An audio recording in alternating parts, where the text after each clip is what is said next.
Ok, donc alors, acte.com, terme, je ne dirais pas un peu barbare, mais qui veut dire agir client en tête, .com parce qu'on remet la notion d'omnicanalité. Mais cette formation pourrait s'appeler booster votre chiffre d'affaires, développer l'efficacité commerciale de vos équipes.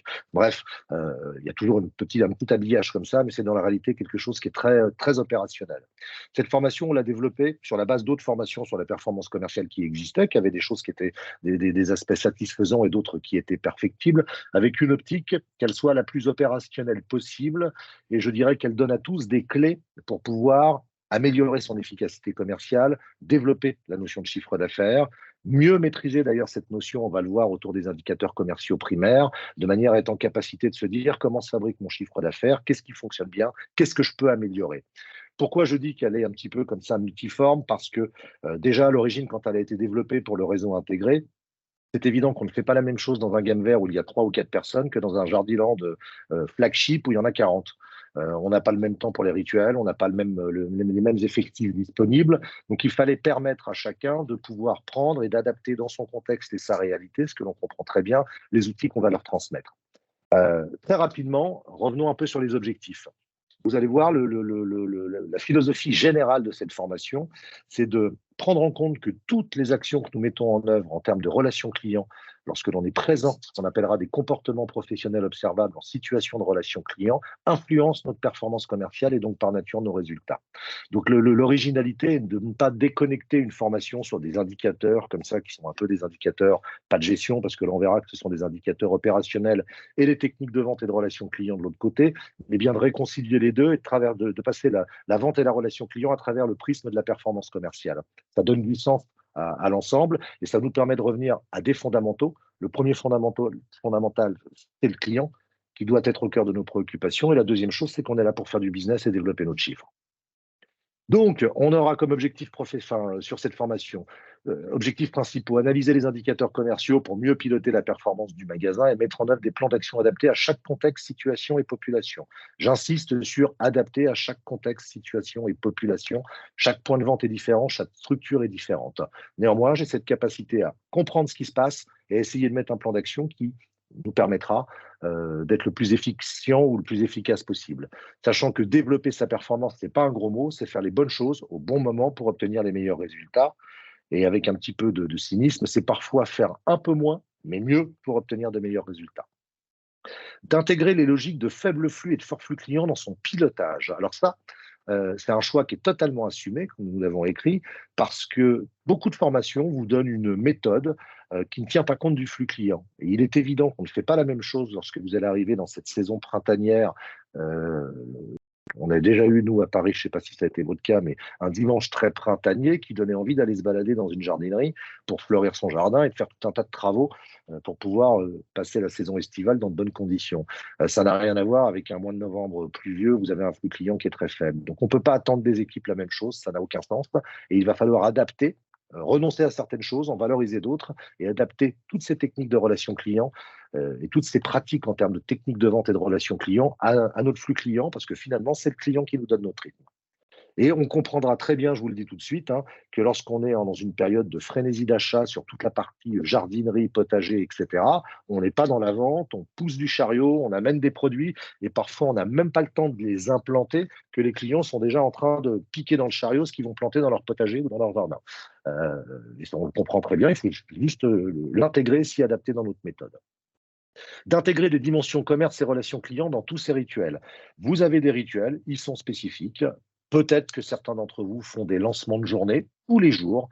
Peut-être que certains font des lancements de journée 3 fois par semaine. Peut-être que certains font des réunions hebdomadaires ou tous les 15 jours. Peu importe, l'idée n'est pas de créer des rituels supplémentaires et de monter une usine à gaz parce qu'on sait que c'est déjà difficile d'assurer la gestion, de pilotage, la gestion commerciale et administrative d'un point de vente, mais bien d'intégrer ces nouveaux outils dans les briefs et les rituels existants. De réussir donc, lorsque l'on peut le faire, des lancements de journée qui sont générateurs de dynamisme et qui sont orientés sur les CPO. Pour avoir fait pas mal de visites en tant que client mystère ou tout simplement des visites en point de vente et des journées d'audit et d'acculturation dans certains points de vente, je me rends compte que souvent les briefs du matin, quand ils existent, sont très orientés sur la tâche, sur ce que nous avons à faire, le nombre de palettes, de livraisons, d'implantations, etc. Et parlent peut-être pas suffisamment du cœur de notre métier, qui est de faire du commerce, qui est de faire du chiffre d'affaires et d'assurer une qualité d'expérience pour nos clients qui soit réellement créatrice de valeur.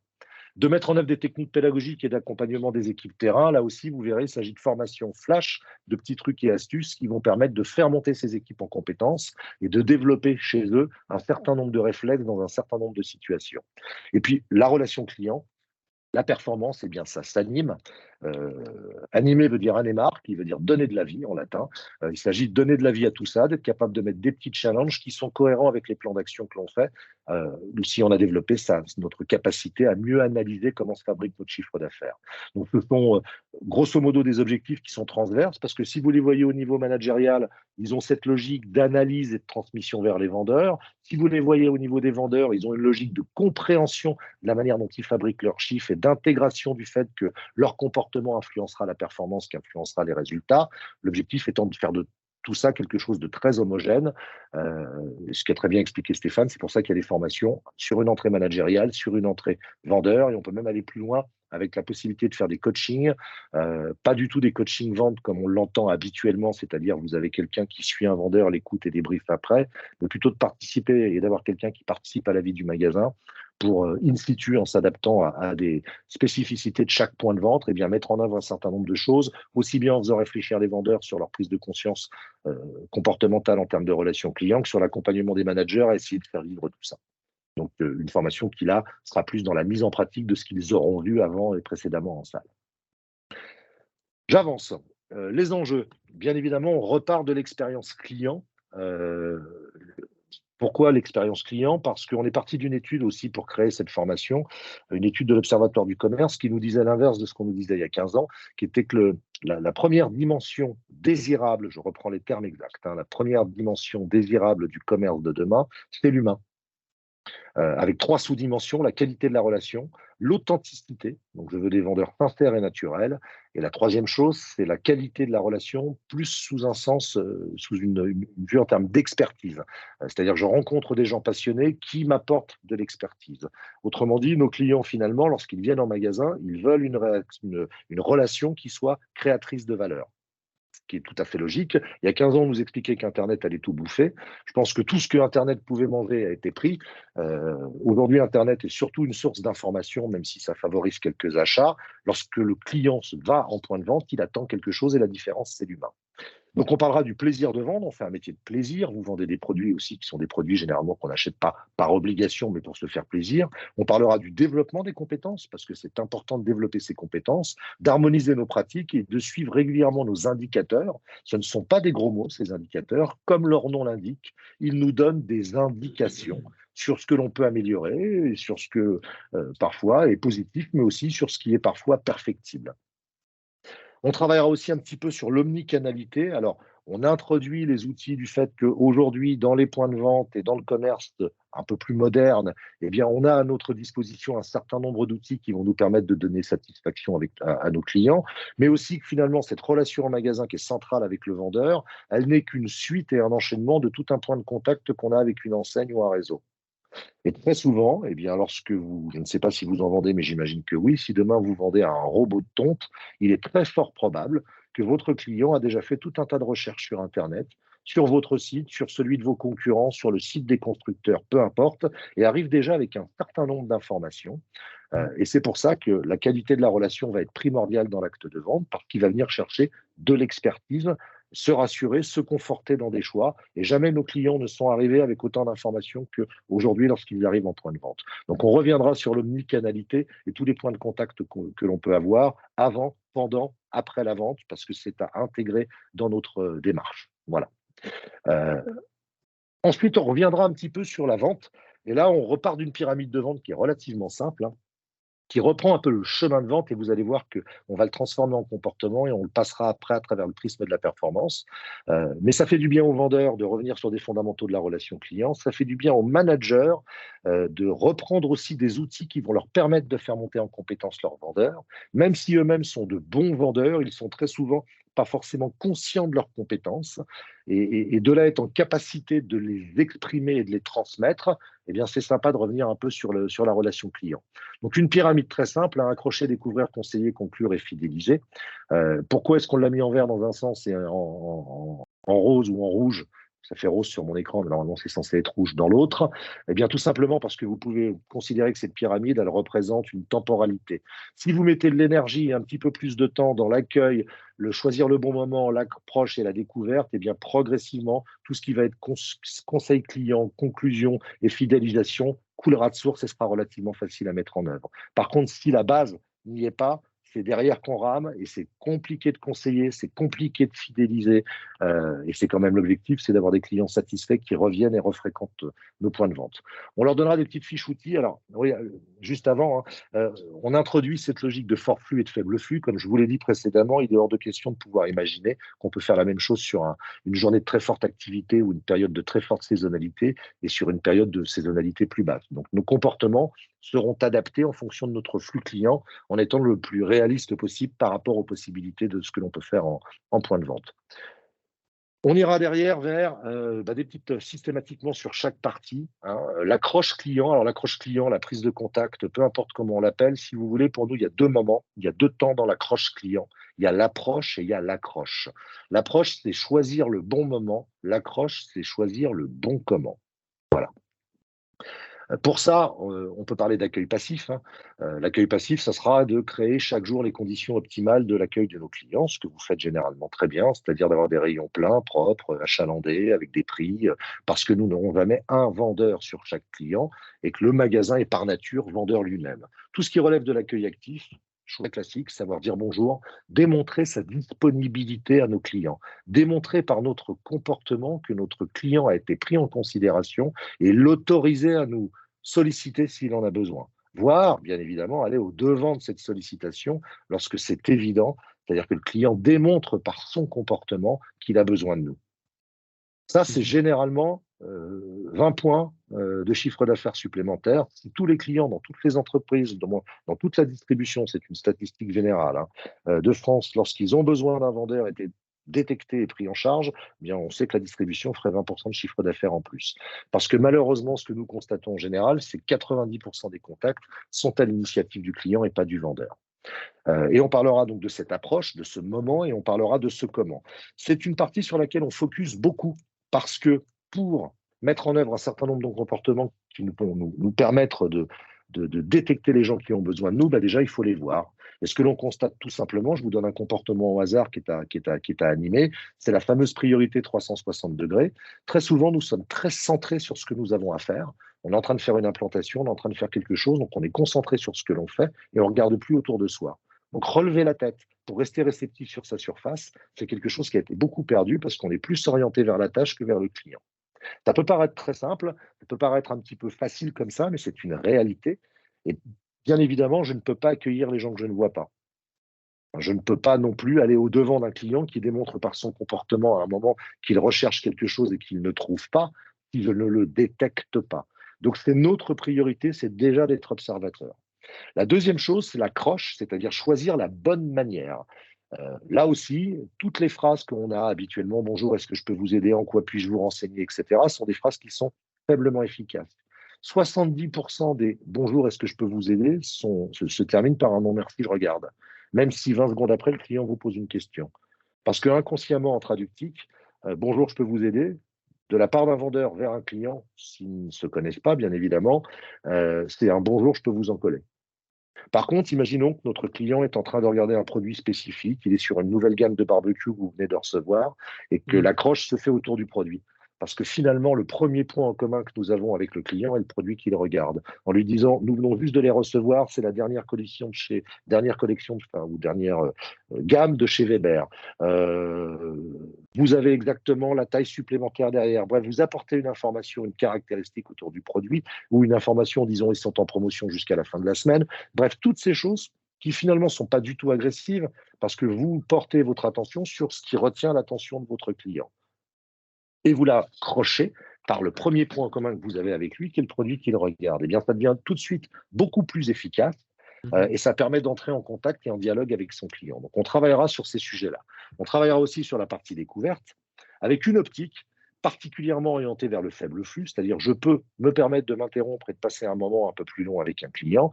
C'est de ne pas simplement découvrir un besoin, mais de découvrir un client pour ne pas simplement vendre un produit, mais vendre une solution. Et ça, c'est tout à fait une expérience client cible qui est créatrice de valeur pour nos clients. Donc, c'est intéressant pour nous, commerçants, parce qu'une solution égale plusieurs produits, voire des produits plus chers, etc. Peu importe, ça peut être de la montée en gamme, ça peut être de la vente complémentaire, alors que finalement, simplement répondre à un besoin, c'est simplement vendre un produit ou quelque chose comme ça qui correspond sans aller plus loin. Donc, recontextualiser un achat, comprendre que quelqu'un qui, je ne sais pas, s'intéresse à un érable japonais, dans la réalité, peut-être en train de reconstruire un massif japonisant chez lui et qui va avoir besoin de l'associer avec d'autres plantes de la terre des bruyères, etc., c'est toujours très intéressant. J'ai mal au cœur quand je fais des petites visites mystères et je vois des gens repartir avec des érables et un sac de terreau horticole. Je me dis que c'est pas sympa pour l'érable et c'est pas sympa pour le client en termes de résultats. Donc, on passe bien de la vente de produits à la vente de solutions et de la découverte d'un besoin à la découverte d'un client en allant beaucoup plus loin. On verra que cette partie-là sera beaucoup plus adaptée et beaucoup plus courte lorsqu'on est en fort flux client. Lorsque l'on est en fort flux client, on est dans un objectif de faire en sorte que tout le monde trouve ce qu'il est venu chercher. Donc nos ventes sont raccourcies. La partie conseil est moins importante parce que notre objectif est de servir le maximum de personnes. D'ailleurs, quand on a terminé avec un client, on en a d'autres qui nous attendent. Alors qu'en faible flux, on peut faire des ventes plus stratégiques et plus construites. Donc on essaye aussi, encore une fois, d'adapter chacune des étapes à la réalité opérationnelle du terrain. On ira sur du conseil, bien évidemment, là, imaginez, je ne sais pas comment vous les appelez chez vous dans vos organisations, mais un responsable de secteur, un chef de rayon qui anime un petit peu. S'il veut que mon vendeur conseille mieux, il faut qu'il connaisse ses produits, qu'il soit capable d'argumenter, qu'il soit capable de traiter les objections. Donc, c'est pas ce qu'il a et ses paramètres autour, c'est vraiment ce sur quoi je peux travailler pour développer l'efficacité de mes vendeurs sur cette partie-là du chemin de vente. L'argumentation avec toujours une optique qui est de faire une argumentation qui soit sélective, hein, qui démontre que ce que je propose correspond à ce que j'ai découvert en amont, mais surtout qui soit réellement transformé en termes d'avantages et de bénéfices pour le client. Ça, c'est quelque chose d'important. On a souvent affaire à des experts, à des passionnés qui finalement parlent entre eux, se comprennent, et puis ont un langage technique qui n'est pas forcément à la portée de tous.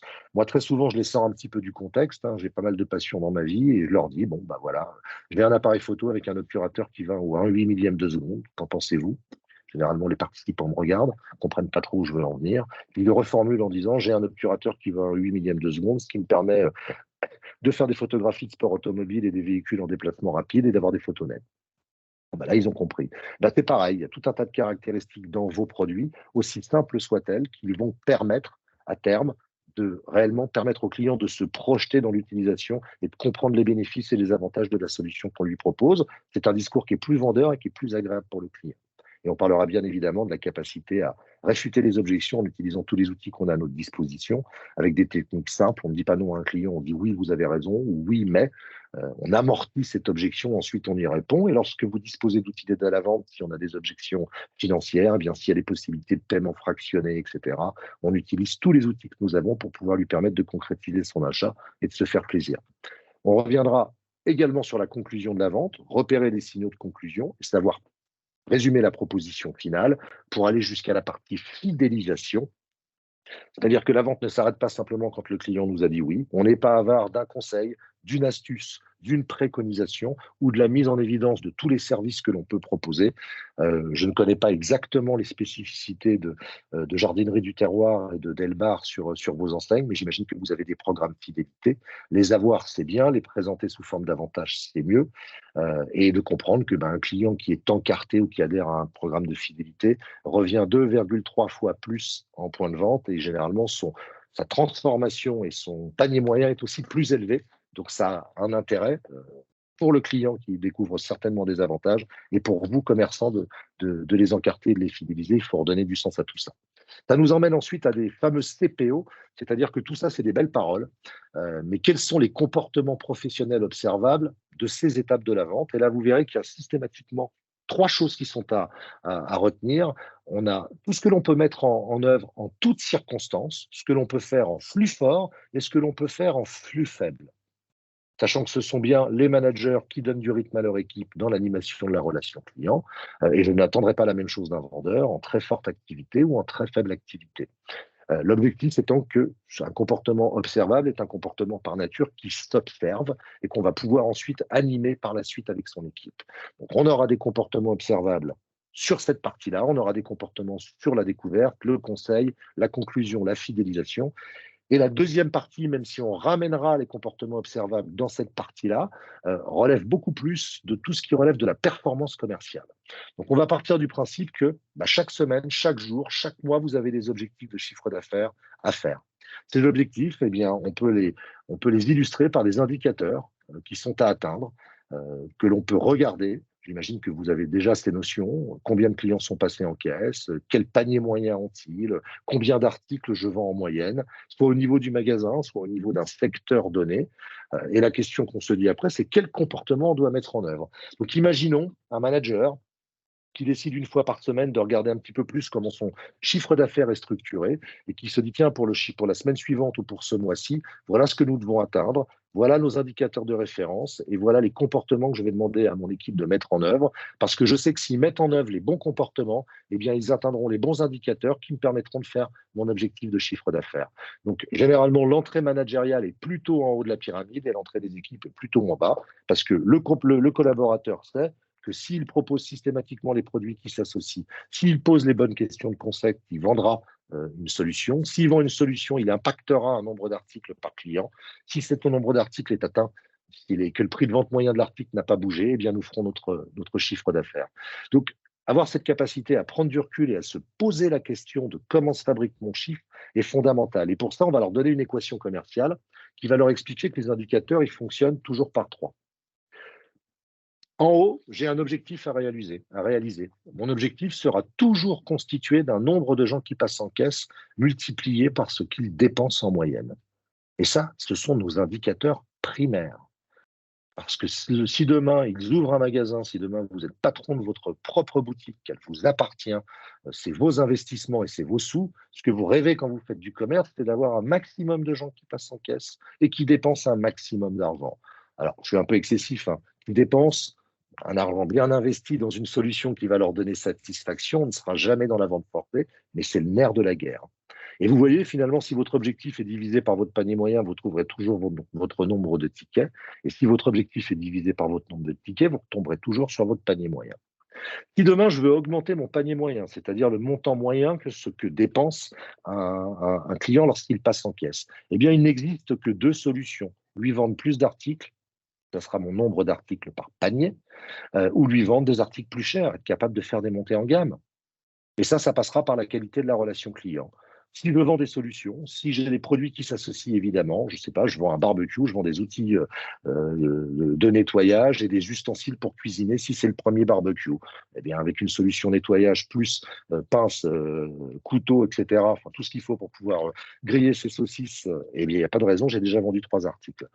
Mais je peux aussi être amené à discuter avec quelqu'un qui regarde un barbecue qui est en promotion et en discutant avec lui, il nous explique qu'il va faire du poisson sur son barbecue. Et là, on lui dit que faire du poisson sur une grille, c'est pas toujours une très bonne idée, mais que ça tombe très bien parce que on a une planche qui se pose sur la grille et qui permet de faire des légumes grillés, des poissons grillés, des crevettes, etc., sans que ça accroche. Bon, on a vendu une solution satisfaisante pour le client, ou on est peut-être passé sur une gamme de barbecue qui proposait cette option-là.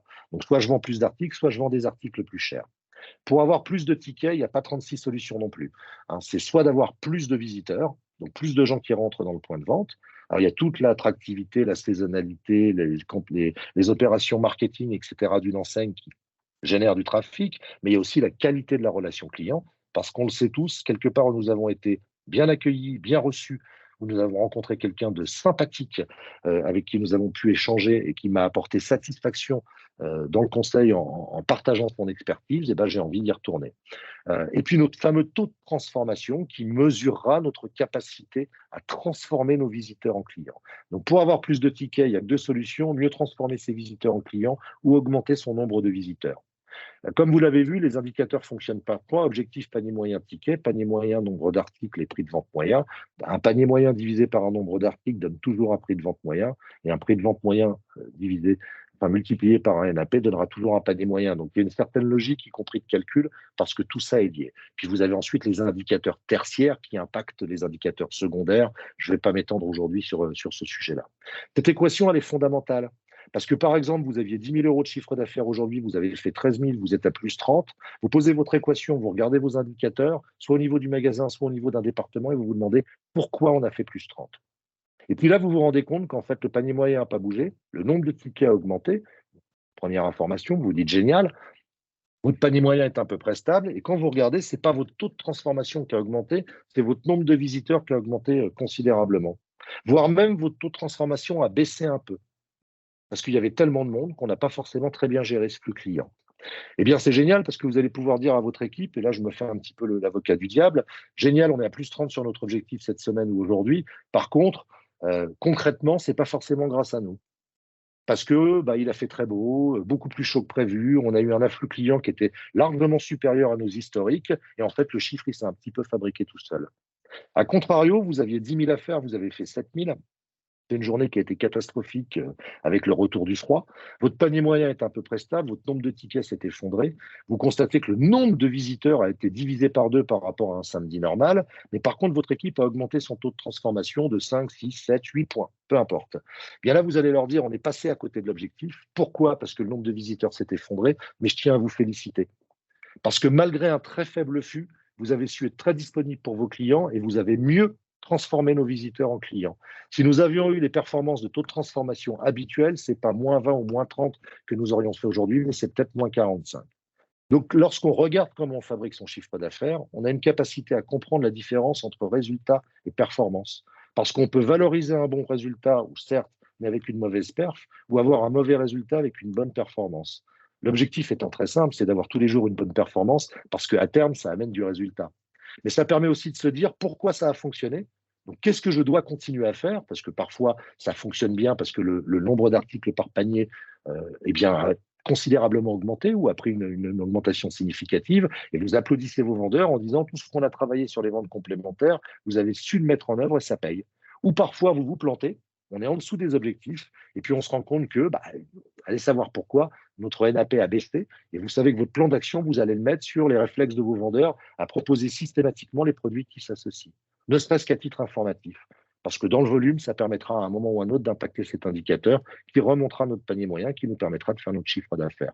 Donc on regarde pourquoi ça va bien, pourquoi ça va mal. Si ça va mal, on cherche là où c'est perfectible et on met notre action très clairement là où on sait que ça va apporter du résultat. Et quand ça va bien, on cherche à comprendre pourquoi et on pérennise ce qui va bien pour essayer de le conserver. Donc c'est un petit peu l'objectif, vraiment, et j'insiste sur ça, hein, que les vendeurs soient conscients qu'un business, ça se fabriquera toujours par un nombre de personnes qui passent en caisse et parce qu'ils multiplient en moyenne, et que nos managers se disent quelle est l'équation commerciale, comment je fabrique mon chiffre d'affaires dans mon rayon ou dans mon département. Et en fonction de ça, j'aurai des comportements à mettre en œuvre en situation de relation client qui ne seront pas les mêmes, tout simplement. Donc, je lie bien la performance avec la relation client. On vous proposera, mais libre à vous de l'accepter ou pas, par exemple, ce que peut-être un brief quotidien ou hebdomadaire qui permet d'analyser ce que l'on a fait la veille, qu'est-ce qui a bien fonctionné, qu'est-ce qui n'a pas fonctionné, et de se dire aujourd'hui, d'accord, et je fais du prédictif, voilà ce que l'on a à faire et voilà comment on devrait fabriquer notre chiffre aujourd'hui. Et vous verrez qu'on peut ramener ça à des choses qui sont très simples. Le nombre de clients à servir par personne et par jour, un nombre d'articles à vendre sur un moment donné. Il y a plein de petites choses qui sont à faire et qui sont à mettre en œuvre. Et systématiquement, lorsque on est capable, très simplement, d'expliquer ce qu'on a fait la veille, la semaine précédente, ce qu'on a à faire aujourd'hui et de l'associer à des comportements, ça prend du sens et les équipes savent où elles vont en fait et ce qu'elles vont devoir faire pour pouvoir performer.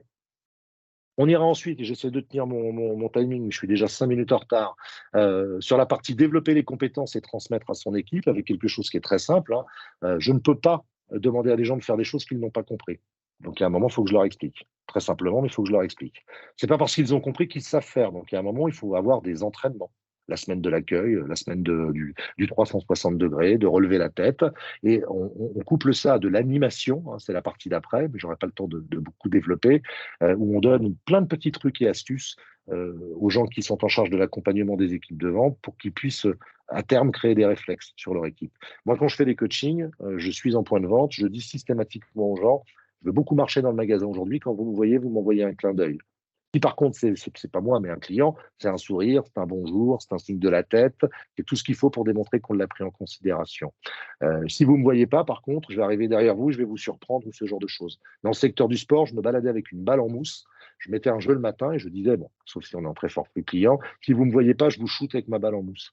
Alors, je suis vicieux, j'arrive sur le côté, par derrière, etc. L'objectif étant qu'ils relèvent la tête et qu'ils soient tout en faisant ce qu'ils ont à faire, moins centrés sur la tâche et qui regagnent en réceptivité sur leur surface. Bah, quand on a fait ce petit jeu sur la journée et que c'est derrière, il y a plein de choses à faire comme ça. Il y a aussi, moi j'arrive aussi, ou je demande aux managers de le faire, hein. Ils arrivent derrière un vendeur, ils le bloquent, tu bouges plus, où est le monsieur avec le pull rouge? S'il sait répondre, c'est qu'il est réceptif. S'il ne sait pas répondre, le manager marque un point, le vendeur zéro, etc., etc. À force, au bout d'un moment, ils ont marre de se faire prendre, donc ils finissent par la relever la tête. Et ben, c'est marrant, ça impacte tout de suite le taux de transfo qui impactera le nombre de tickets. Donc, on est à la fois comme ça sur des techniques et on leur donne des petites choses qui sont très simples à faire. Je vous disais qu'on allait travailler autour des accroches qui sont autour du produit. C'est super simple, hein,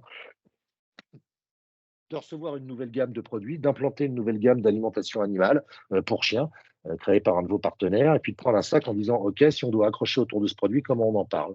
Ça prend 3 minutes, d'accord? On est avec 3 vendeurs, chacun me trouve une accroche. Chacun s'enrichit des accroches de l'autre. OK, je sais si un client regarde ce produit, de quoi je peux lui parler, parce que j'ai compris et je sais quelle est l'importance de ce produit. Euh, C'est un petit peu l'idée, donc de les faire bosser comme ça avec tout un tas d'animations très simples qu'ils vont pouvoir mettre en œuvre pas en faisant tout le temps et tout en même temps, mais bien progressivement en essayant de donner à chacun ce dont il a besoin pour pouvoir progresser dans son métier. Donc là, c'est pour ça qu'on parlera de cartographier les compétences et de se poser les bonnes questions sur le niveau de nos vendeurs. On a tous des vendeurs qui sont excellents, des experts qui font des ventes qui sont très structurées, mais ils passent une demi-heure avec chacun des clients, même s'il y a un très fort flux client. Donc là, on sait qu'on a un axe de travail avec eux. Il y en a d'autres qui démarrent, qui sont plus néophytes. Ils manquent de compétences produits et de techniques pour pouvoir prendre en charge des clients. Plein de choses comme ça sont à travailler, l'objectif étant de les cartographier, d'essayer de donner à chacun ce dont ils ont besoin, le tout avec des outils qui soient très simples, très opérationnels, très flash, hein, en surface de vente, et faciles à animer pour être dans la réalité de vos contraintes opérationnelles. Voilà, je ne vais pas parler de matrice d'apprentissage aujourd'hui, ça me paraît un peu compliqué. Quand on parle d'animation de performance, eh bien, on verra sur les rituels commerciaux possibles, hein. Il y a des gens qui font des briefs les lundis, vendredis, samedis, d'autres c'est tous les jours, d'autres c'est une fois par semaine, peu importe. C'est d'imaginer comment je remets tout ce que l'on a vu avant au cœur de mes préoccupations, dans mes rituels individuels ou collectifs avec mon équipe, peu importe leur fréquence. Généralement, la fréquence est adaptée à l'effectif et aux spécificités de chaque point de vente. Voilà un petit peu l'idée. Donc, pour résumer, une formation qui revient sur des fondamentaux de la relation client, très étayée avec beaucoup d'exemples qui font référence à votre secteur d'activité, qui démontrent que normalement c'est tout à fait opérationnel, et couplé à la performance commerciale comme étant notre capacité à comprendre comment se fabrique notre chiffre d'affaires, à trouver des plans d'action pour renforcer les bonnes pratiques ou pour améliorer certaines pratiques, mais pas n'importe comment, en y associant tous les comportements professionnels observables qui impactent les différents indicateurs, et donc à lier performance commerciale et relations clients dans une optique opérationnelle de développement de votre business et de votre chiffre d'affaires. C'est un résumé assez synthétique de tout ce qui se passe pendant 2 journées avec eux en formation. Voilà. Merci Arnaud. D'abord, ce n'est pas un exercice facile, hein, parce que parler d'autant de choses J'ai dans si peu de temps. J'ai l'impression d'avoir fait un sprint. Je suis essoufflé. Ouais, mais c'est parce qu'on s'est engagé sur un timing avec nos collègues et on doit les libérer à l'heure. C'est tout à fait normal. Je voudrais, si elle souhaite s'exprimer, je voudrais m'adresser à Caroline. Caroline, tu es indépendante, tu as une activité indépendante avec ton mari, tu as entendu cette formation. Est-ce que bon, les mots t'ont donné peut-être à l'avenir, peut-être pas aujourd'hui, mais dans les mois ou les années qui viennent, d'intégrer un projet de formation comme ça pour tes collaborateurs? Et si oui, qu'est-ce qui t'a intéressé dans les propos de Arnaud? Et si jamais tu devais être réfractaire, au-delà du coût, parce que le coût peut être réfractaire, ça on le sait tous autour de la table, mais qu'est-ce qui pourrait te gêner ou chagriner dans la démarche qu'on vient de te proposer? Il n'y a pas grand-chose qui me chagrine parce que effectivement, ça me paraît très intéressant. Ça rejoint, il y a pas mal de points quand même qui concordent avec ce qu'on a déjà eu fait comme formation à l'époque avec Le Nalods. PAF. Et c'est ce que je disais par mail, hein, je t'en avais parlé. Oui, À l'époque, on allait au siège de Nalods, on se regroupait sur 5-6 magasins et on avait des formations de ce type-là. Et je ne comprends pas pourquoi ça ne peut pas se mettre en place actuellement parce que non seulement ces formations, elles me semblent importantes, mais indispensables en fait. Parce que là, nous, on vient de nommer un adjoint, on va dire un adjoint de direction au magasin pour que justement mon mari et moi, pour qu'on puisse un peu prendre un peu de recul par moment. Et c'est typiquement le genre de formation que j'aimerais qu'il fasse, quoi. Mais on a du mal à. Enfin, là, je vois par exemple cette réunion d'information était ouverte à, j'imagine, à tous les tout le monde. magasins Tout le et monde. je vois que je suis la seule. Donc, Voilà. je suis un peu inquiète quand même au niveau du réseau Je pense qu'on n'a pas réalisé au niveau du réseau que la formation était indispensable en fait. Mais bon, ça, c'est un autre point. Oui, non, mais merci en tout cas de la véracité de tes propos. Et puis tu parles en tout état de cause. Moi, j'ai envoyé l'invitation à l'ensemble du réseau, tout réseau confondu. Bon, voilà, aujourd'hui, le constat, on peut remercier en tout cas Nadja et les RR d'être présents parce que je pense qu'ils vont regarder avec moi comment on peut faire pour relancer un peu cette démarche. Mais aujourd'hui, tu es la seule. Voilà. En tout cas, c'est pour ça que je souhaitais avant tout te donner la parole, avoir ton ressenti comme ça en direct. Mais ça ne veut pas dire que demain, il n'y a pas des confrères à toi qui vont venir se greffer aux Oui, non, mais formations que tu as envie de faire. J'ai eu Thierry, je dois rappeler Thierry d'ailleurs juste après. On va essayer de trouver des solutions à la fois en termes de déplacement, en termes de rationalisation de frais. Voilà.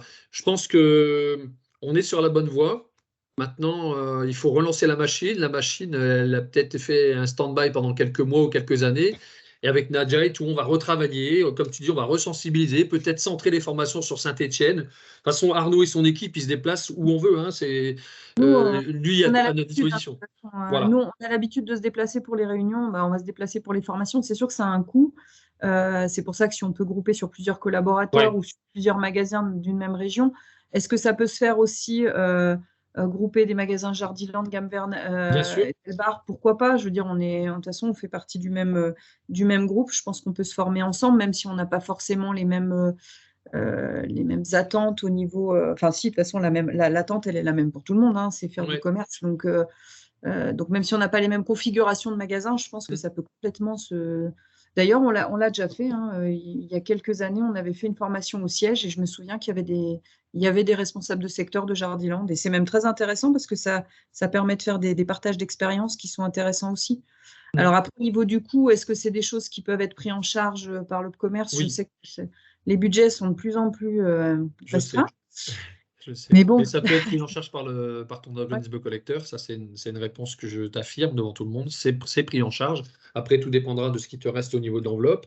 La mutualisation avec les enseignes, c'est des choses que l'on peut faire. D'ailleurs, si après maintes et maintes relances, je m'aperçois que tu es toujours la seule, je te mettrai en formation, comme tu me lèves le doigt, avec un gamme vert franchisé qui a déjà signé ou avec un Jardiland, peu importe. Mais si tu veux te former, je ne peux pas attendre que les autres lèvent le doigt pour te former. Je suis obligé de répondre à l'instant présent à ta sollicitation, donc je le ferai. Et je m'engage devant les RR.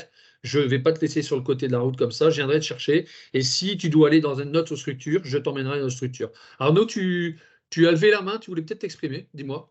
Non, non, c'est parce que ce que disait Nadia Caroline? était Caroline, pardon, Ah, était très d'accord. intéressant. C'est que peu importe hein, qu'on ait des Games Verts, des Jardiland, des Delbar, peu importe, on adaptera la formation. Et en fait, chacun doit y prendre ce dont il a besoin. C'est ce que je disais tout à l'heure. Ouais. Vous avez des très gros jardins qui vont vous dire, nous, on fait un lancement de journée chaque matin. Et il y a même parfois un sous-lancement de journée ensuite qui est fait par Une fois en deux département. fois, oui. Et voilà. Et d'autres qui vous expliquent que chez moi, c'est impossible. On est trois au maximum en effectif temps plein, deux à l'ouverture. Si je le fais, c'est lors d'une réunion hebdomadaire. Et éventuellement, quand mes effectifs sont un peu plus importants parce que la saison ou l'activité est plus importante, j'arrive à en faire un ou deux dans la semaine. OK, pas de problème. On s'adapte. C'est on vraiment quelque s'adapte chose parce que ça d'important, sera les mêmes, Arnaud, hein. ça sera les mêmes outils. Donc, c'est voilà, c'est ça l'objectif, c'est de le rendre opérationnel. Enfin, nous, dans notre philosophie, je pense qu'on a été choisi pour ça. Je ne peux pas imaginer quitter une formation simplement. On en parlait la dernière fois avec Stéphane parce que l'animateur était vachement sympa. C'est quitter une formation avec des outils concrets, des réponses à des questions et qui favorisent dès le retour de formation une mise en œuvre. Alors, bien évidemment, avec l'accompagnement des managers, etc. Parce que si on fait une formation qui ne se passe rien derrière, ça ne marche pas. Mais voilà, que chacun y trouve ses trucs et astuces et en tire un profit évident. Sinon, ça n'a pas de sens. Merci Arnaud. Je ne sais pas, peut-être Thierry, Alexandre, Laurent, Il y François. a Laurent qui veut dire quelque chose. Allez, vas-y Laurent. Le micro, Laurent. Mets ton micro, Laurent. Mets ton micro. Mon micro. Garde le sourire, mets le micro. C'est pour ça que vous ne m'entendiez pas. Ouais, oui. vas-y Laurent. Pour info, dans nos nouvelles habitudes, on va dire, de management, entre guillemets, avec les magasins, on fait maintenant une réunion mensuelle commerciale. Réunion mensuelle auquel Caroline, effectivement, se connecte systématiquement. La dernière était début mars. Et on a fait une piqûre de rappel à ce sujet, Stéphane, c'est qu'on a bien rappelé au magasin qu'il y avait la possibilité et qu'il y avait une fenêtre ouverte sur, on va dire, la possibilité de se joindre à Jardiland et à Gamme Vert pour faire les modules de formation. Donc ça, on l'a bien Tu me l'avais dit, tu me l'avais dit, c'est vrai. On l'a bien rappelé à la dernière réunion commerciale. Voilà, donc c'est pas faute d'avoir essayé, hein, Laurent. On s'est déjà entretenu à plusieurs reprises, toi et moi. Je vais le faire avec Thierry. On met tous les moyens en œuvre pour accompagner nos magasins adhérents, dire ben voilà, si tu as besoin d'un coup de main, si tu veux qu'on joigne ensemble l'organisme collecteur pour essayer d'avoir des budgets, si tu veux effectivement jouer la carte du rapprochement géographique pour trouver un lieu qui soit propice à chacun d'entre nous pour partager les frais, éviter les... on fait tout, sauf que aujourd'hui, le résultat n'est pas escompté. On a une personne, on a Caroline qui est présente aujourd'hui, alors qu'on a fait la même invitation à tout le monde. Donc après, chacun y trouvera les raisons. Alors, on attend, vas-y Thierry. La formation Rhône-Alpes, on attend quand même le retour de Dole. J'ai encore Pascal Aubertin récemment, donc il doit faire un check auprès de ses équipes et de ses collaborateurs.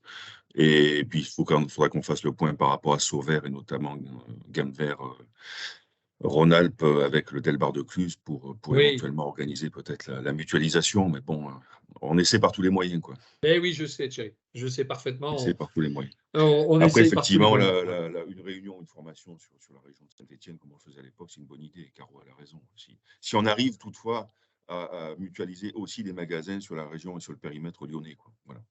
Des magasins comme Le Puy, Blavozy, peut-être Issoire ou d'autres puissent se rattacher, ce serait top, hein, bien sûr. Nadia, faire la formation à Saint-Étienne, à Geoffroy Guichard, par exemple, c'est possible, ça, non? Oui, pourquoi pas. Bonne idée.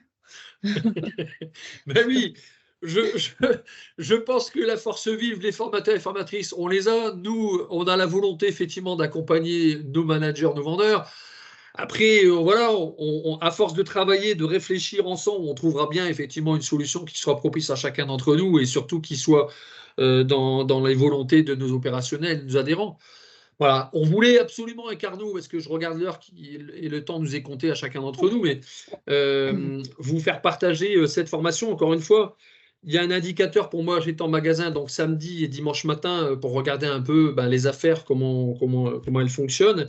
Et j'étais quand même effaré qu'il y a encore des vagues de clients en magasin, malgré l'augmentation tarifaire du carburant. Donc moi, je disais à certains responsables magasins que je vois, j'avais même un DR qui était avec moi, je dis tiens, tu travailles le dimanche? Il m'a dit ouais, je fais comme toi, j'ai en magasin. Et il me dit, il y a quand même pas mal de monde. J'ai dit oui. Pourtant, c'est 2 € dans le gasoil, il y a encore 6 mois, c'était 1,30 €. Donc ça veut dire que si les gens font quand même le déplacement le dimanche de venir en magasin, c'est qu'ils ont vraiment quelque chose derrière la tête. Alors est-ce que c'est pour balader, comme le disait Arnaud au début de son intervention, ou est-ce que c'est pour se renseigner ou regarder ce qui a changé par rapport à la semaine d'avant?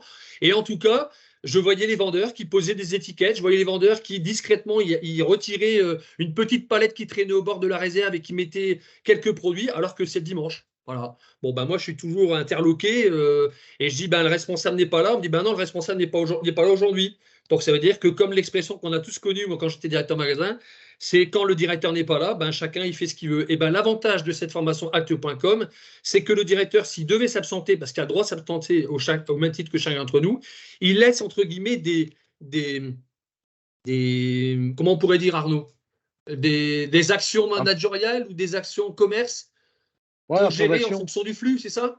Il laisse un plan d'action qui est tout à fait clair sur ce qui va être les priorités de la journée. Et si c'est une journée à fort flux client, eh bien les priorités sont bien évidemment, sont bien évidemment des priorités commerciales, très clairement, qui peuvent passer par un travail orienté sur la tâche. Comme je le disais tout à l'heure, vous êtes au tout démarrage du printemps, et on va dire qu'on est dans la région nord, moitié nord, les seins de glace sont passés et il y a un beau rayon de soleil, vous allez vendre des tonnes et des tonnes et des tonnes de plants de salade. C'est normal. Donc là, l'objectif, c'est pas de faire une dissertation sur l'avantage de la scarotte par rapport à la frisée. L'objectif, c'est de pousser de la palette pour que le client trouve ce qu'il est venu chercher. Ah ouais, mais c'est normal. Par contre, au mois de novembre, quand c'est beaucoup plus calme, si je regarde un robot tondeuse, alors je sais que je risque pas de tondre avant le printemps et qu'il y en a encore en rayon, j'ai peut-être l'intérêt à ce que de passer 20 minutes avec un client pour apporter un conseil de qualité, qui profite d'une promotion de fin de saison qui est encore présente, etc., etc. Donc, je vais vraiment m'adapter. Et ça, le chef d'orchestre là-dessus, c'est le manager. C'est le manager. François, il y a M. Derly, père, et maintenant M. Derly, fils, qui va se joindre aux formations, dans le sens où j'ai rendez-vous avec Alexis Derly au siège le 3 avril, donc qui est possesseur. Alors, je ne sais pas d'abord si c'est ta région, c'est la région à Laurent ou Alexandre. Alexandre.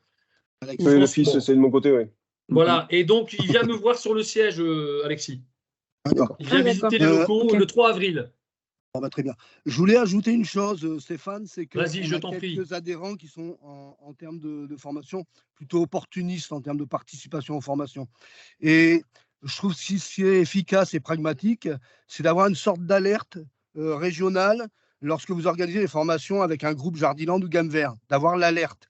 Je m'explique, j'ai par exemple Erwan Medec, avec lequel tu dois être en relation, il t'a fait une demande, en tous les cas où je l'ai faite, je ne sais plus, mais qui attend une formation sur le Jardiland de Brest, par exemple, pour pouvoir envoyer un ou deux vendeurs. Tu vois ? Brest-du-Pavas ? Ouais, absolument. Parce que si on avait l'alerte d'une formation Jardiland de Gamme Vert, je pense que ça serait plus simple pour joindre les petits effectifs, notamment à ces formations-là. C'est une excellente idée. Une excellente idée, François. Brest-du-Pavas ne fera rien d'autre en formation cette année, en tout cas, que les formations dites réglementaires, donc Certifito et PMS. Et concernant le groupe Jardiplay, voilà. Et le groupe Jardiplay, donc il y a 14 Jardiland sur toute la pointe bretonne. J'ai rendez-vous avec la DRH la semaine prochaine. Donc s'il y a quelque chose qui se déclenche, je prends le message, je l'ai noté, j'enverrai des alertes à tes magasins. C'est une bonne idée, je te remercie. Je peux joindre 2-3 magasins, ça sera plus simple. Parce que, compte tenu de leur effectif, c'est compliqué pour eux. Très compliqué. Ouais, j'entends bien. Et on tourne en rond depuis des années avec ça.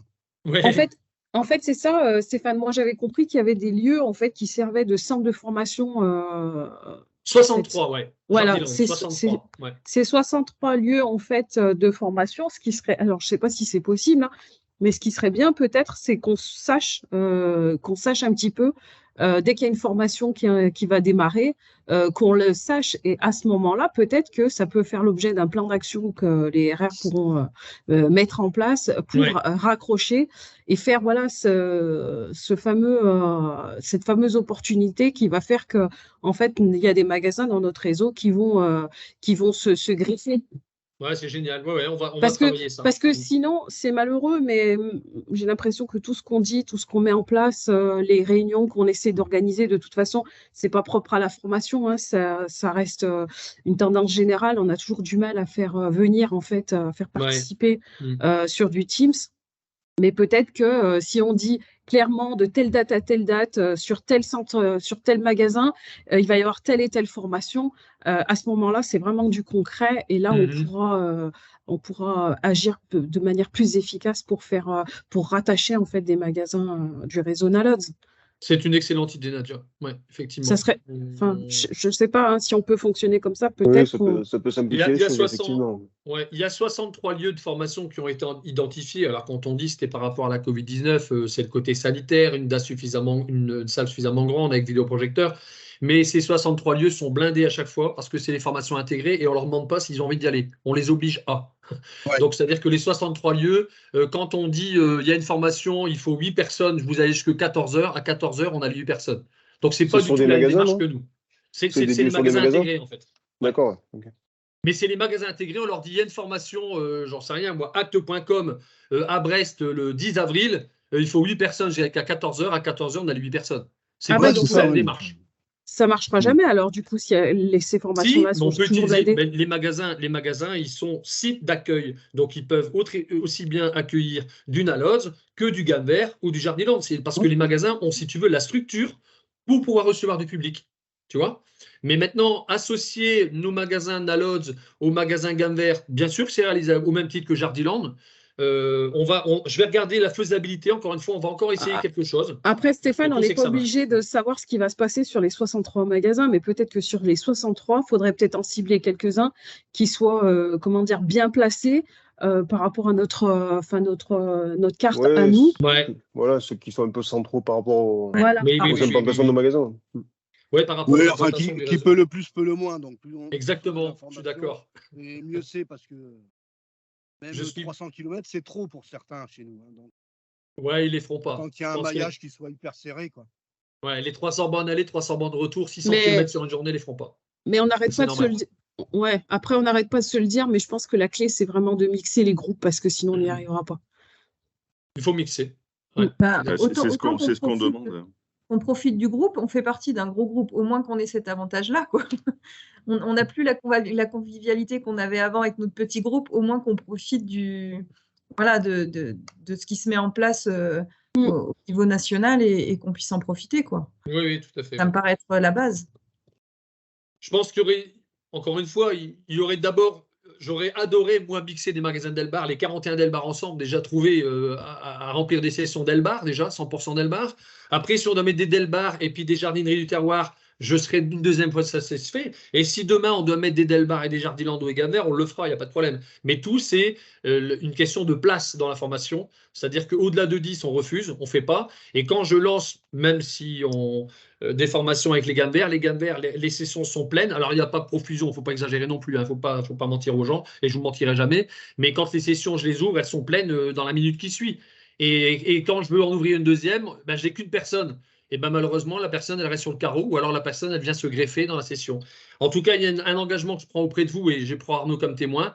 On va travailler la solution, Nadia, que tu m'as proposée avec François, et je pense que Thierry, Alexandre et Laurent sont d'accord. On va regarder, encore une fois, à accentuer cette mutualisation, parce que Thierry, il vient encore de le dire, c'est pour lui et pour moi la seule solution.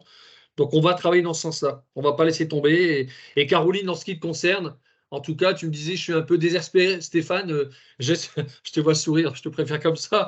Je suis désespéré. Je ne sais pas si encore une fois cette année, je vais passer au travers. La réponse est non.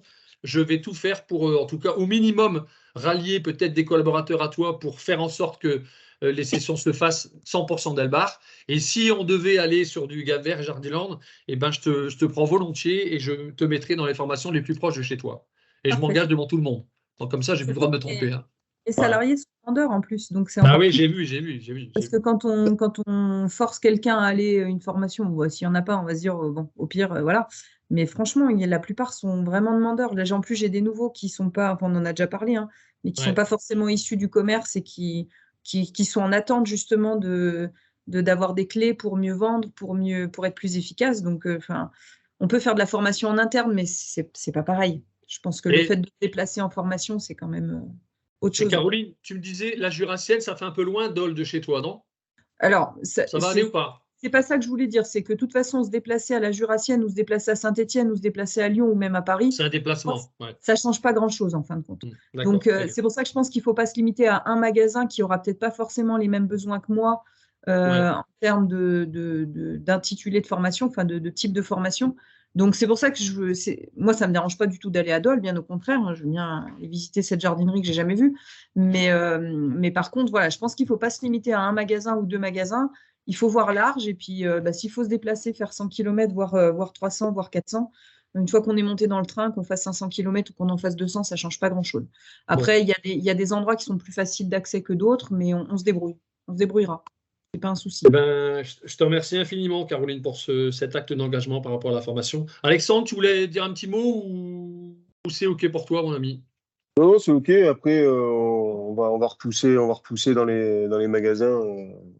On va repousser dans les magasins. Et puis, effectivement, si on a des points de chute, c'est d'autant plus facile, quoi. Si on a un peu de... Donc là, je vais vous envoyer... On avance dans la saison, quoi. Hein. Oui, François, bien sûr. Après, il va falloir freiner au niveau de la formation.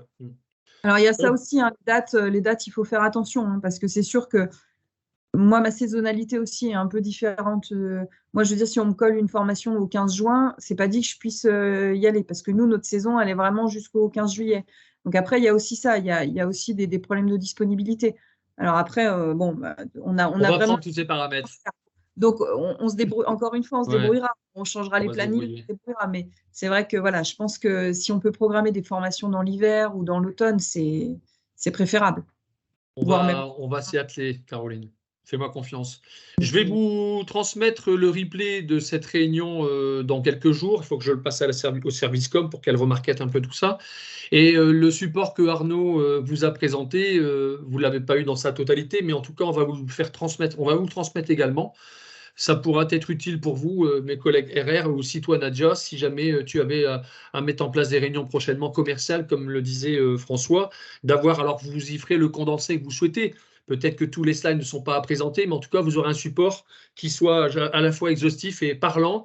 Et bien évidemment, en ce qui me concerne, et Arnaud, on reste 100% à votre disposition si vous voulez nous faire intervenir quelques minutes dans une réunion commerciale mensuelle. Je pense qu'Arnaud, il faut qu'on regarde au niveau de notre planning, toi et moi, mais c'est quelque chose que nous pourrions éventuellement faire. Je parle en ton nom, Arnaud, mais c'est OK pour toi? Oui. Quelques minutes, sûr. voilà. Oui, pas de souci. OK? C'est OK pour tout le monde? Avec plaisir. C'est OK. Avec On vous plaisir. souhaite une excellente journée. Merci. Merci pour les. Merci. Allez, Bonne semaine à tous. Merci à vous tous.